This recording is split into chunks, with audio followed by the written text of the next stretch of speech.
My journey through the Ys series has been a very fun ride so far, and it's had a diverse set of games. In fact, with my completion of Ys Memories of Celceta, I have now played at least one game that uses each one of the series' main combat systems.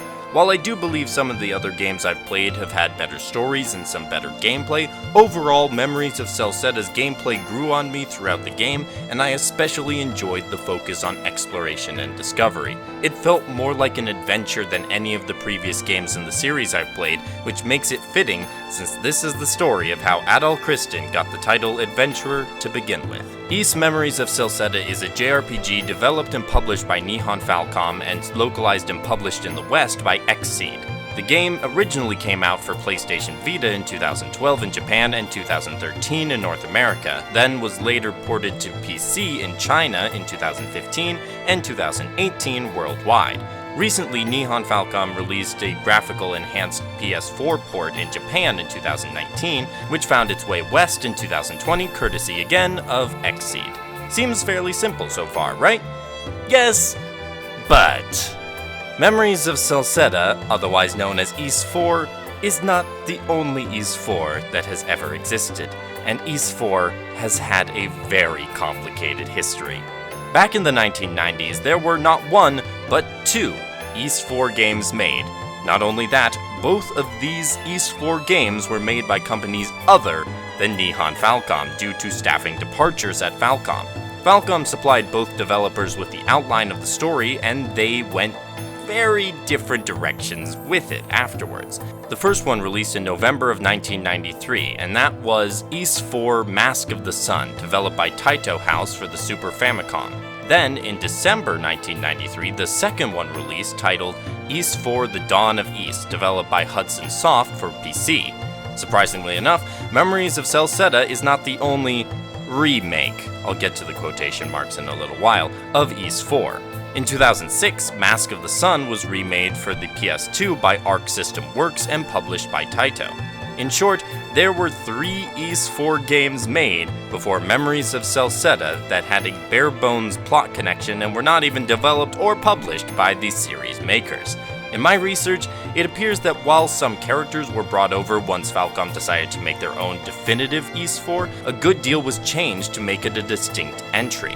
It may be technically a remake of Ys 4, but I view it more as a re-envisioning of it to fit with the rest of the series. The reception to the game was fairly positive as the game was viewed as solid but not spectacular. As for sales figures, these were hard to come by, but the PS4 port did top Japan's sale charts in its release week, although that was a slow week for games. As is the case for all but one of the games in the series, Memories of Celceta stars Adol Kristin in its story, and is apparently the story about how he got the title of Adventurer. It is the third game chronologically for Adol's adventures, coming after the events of Ys 1 and 2, although it only briefly references the events of those games, so no spoiler warnings necessary. The game begins with an exhausted Adol shambling into the mining town of Kaznan, where he promptly collapses. When he comes to, he's been brought in by the town inn owners and given a chance to rest before meeting up with Durin, a supposed friend of his. Unfortunately for Adol, he has lost all of his memories after a trip into the dangerous and mysterious Great Forest of Celceta that Kaznan borders. What Adol doesn't forget, though, is his tendency to jump in to help people in need. And so, when monsters invade the town mine, Adol does his hero dance and rescues the miners with help from Durin. He also discovers some of his lost memories in the process, which shows all might not be lost in trying to unravel how he forgot them in the first place. After witnessing Adol's heroics, the new Governor General Griselda of the Roman Empire asks for Adol's help with a great task. The Roman Empire wants to map the area of Celceta, and many explorers have ventured to take part as there is a significant cash reward for their work. But given Adol's competition for the prize, it's his to lose. Along with Durin, then, he sets out on a journey to create a map of Celceta while also trying to regain his memories in the process. Along the way, they also uncover the mysteries the forest presents, both for its present situation and the history that has shaped the land. I really liked the sense of adventure in the game, but there is a somewhat abrupt change in how the plot develops around the midway point that took me out of the adventure for some time. Overall, it's a solid story, but not something I would say stands out too much, especially compared to Origin's complex story or 1 and 2's straightforward tale. Since exploration is an important part of the story, it's unsurprising that it's part of the gameplay as well. As you explore around the forest, you fill out a map that keeps track of the percentage of how much of the forest you've explored, and as you get to certain percentages, you get rewards when checking in with the Governor General. Side note though, how is this not 100% filled in? Do you see that missing 0.7%? Because I don't!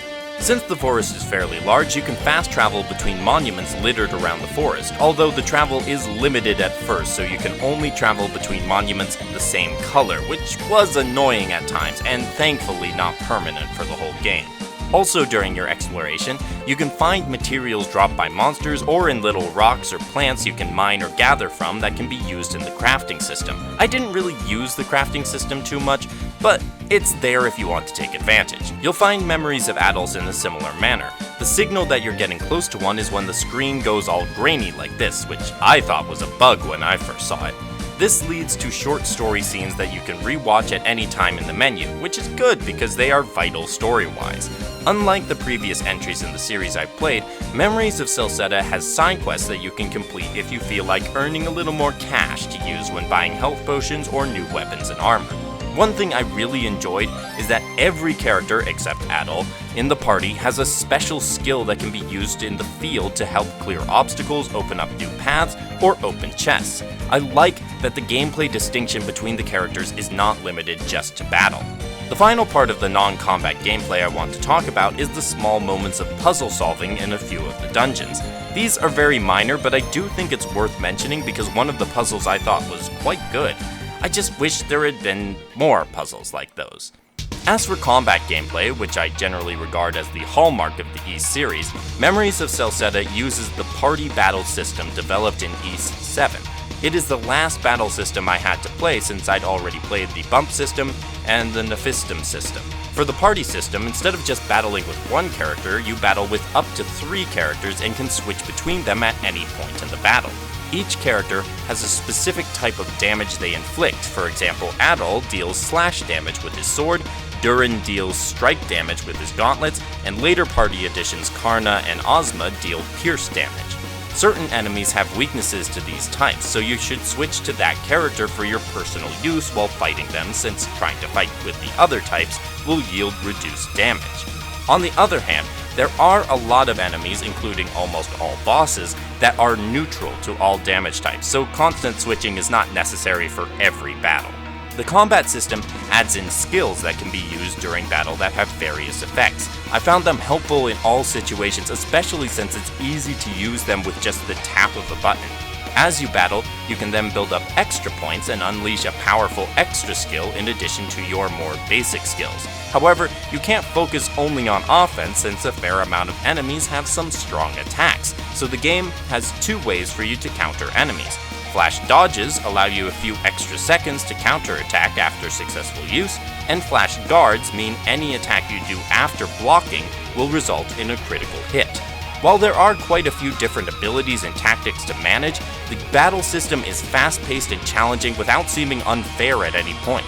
I have always enjoyed the Ys series for its gameplay, and Memories of Celceta is another excellent point in the series' favor, although I do still prefer Origin's battle system.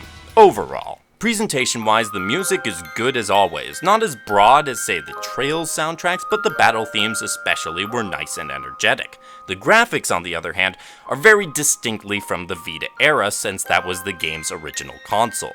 The environments aren't bad, but the character models are a bit off-putting, at least for me personally. Thankfully, the character art shown during dialogue is quite nice and the cutscenes are good. I just think the game itself looks more dated than other Falcom Vita games, which is unsurprising given it was Falcom's first game developed for the platform. There is minimal voice acting in the game, but what's there is fine. Finally, the port for PC, since that's where I played, is quite good. The controls are smooth and the menus easy to navigate and find what you need. Overall, Memories of Celceta is simply another solid entry into the Ys series that I've really come to enjoy over my time getting into it. If you enjoy the Ys series, it is a must-play, but I'd recommend some of the other games if you want to get into the series, and then you can come back to this one. By the way, shout out to DigitalEmelas, the amazing fan site where I do a lot of research for these videos. If you ever want to know more about the Ys series, please check out their site. It'll be linked in the description. I can personally attest to them helping me get into the series, and it's run by an amazing group of people. Shout out to them. Keep up the great work. Please give this video a like if you enjoyed it, because that helps it appear on the maps of the YouTube algorithm to recommend to other users. Comment below any thoughts on this video and subscribe for more video game and Ys content. The next game up in the series for me is Ys the Oath in Felghana, so look out for that one in the future. Thank you for watching, have a great day, and happy gaming!